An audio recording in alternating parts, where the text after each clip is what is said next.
Ladies and gentlemen, the very talented Mama Sharma.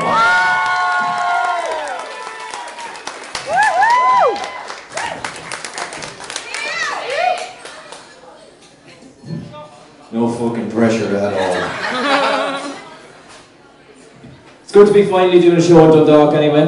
You know, we've got the best college in the world. Yeah, why? Why do we have the best college in the world? Because we have a fucking windmill, that's why. Yeah. But yeah, I'm after running down pretty much from College Heights, so I'm actually sweating like a priest watching Hannah Montana at the moment.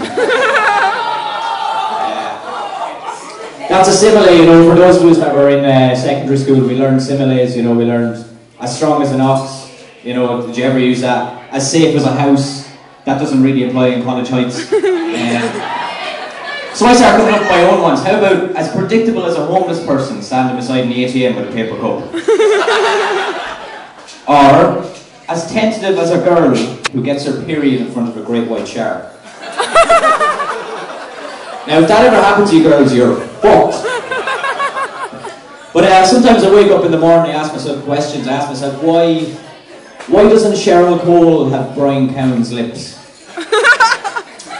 Why do we get erections at Mass?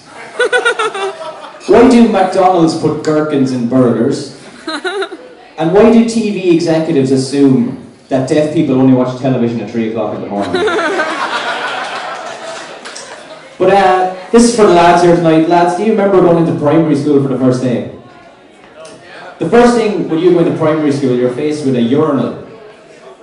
And you've never fucking used one before. So at that age, for some reason, when you go in and you see the urinal, you pull your pants down to your ankles and you hold your tiny Mickey in 2 hands. As so. You compare that to what you're going to see in Silence Tonight, like, fucking hell. But on from primary school then, we had our first teenage disco. And that was a fucking experience, wasn't it, lads? You know, I was looking forward to my first teenage disco. I was 13 and I walked in and it's just, boom. Hand job. And I was like, I can't wait to get to a nightclub when I'm 18 and try that with a more mature woman. Doesn't fucking work. Does anyone here have an iPhone? Yeah, right. A recent survey on surveymonkey.com, now that sounds like a reliable source, said that iPhone users have the best sex over any other phone users, including the 3310. I bought 3 iPhones and I still can't get it right, so it's bullshit. And my parish priest is an iPhone, but I'm not quite sure what that means. And us men as well were in a survey recently, us Irish men. It said that we're the worst lovers in Europe. Does any women have any thoughts on that? Do you think that we're the worst lovers in Europe? Okay, I'll tell you why. Number 1, when we go on a night out, we drink our dicks limp. And number 2, and this is not racist, but it's the inflow of lovely Polish and different nationalities coming in with their massive cocks. And they're pretty much, they're putting the shrivelly ginger Rice Krispie knob of the Irishman to shame. But women anyway, we'll get on to women because that's enough taking the piss out of lads, because taking the piss out of women is more funnier. You know, we're all equal, like men and women equal. You know, women, you know, you've got us men, we'll start with men, right? We've got football, we've got Xboxes, we've got Nuts magazine. Women have got Lady Gaga, Desperate Housewives, dishwashers, and rights. So it's a fair world these days. Now, one thing women don't like doing, and especially in Dublin, I'm not sure how it is up here, but it's getting in taxis with men on their own. And that's fair enough now because all men are perverts.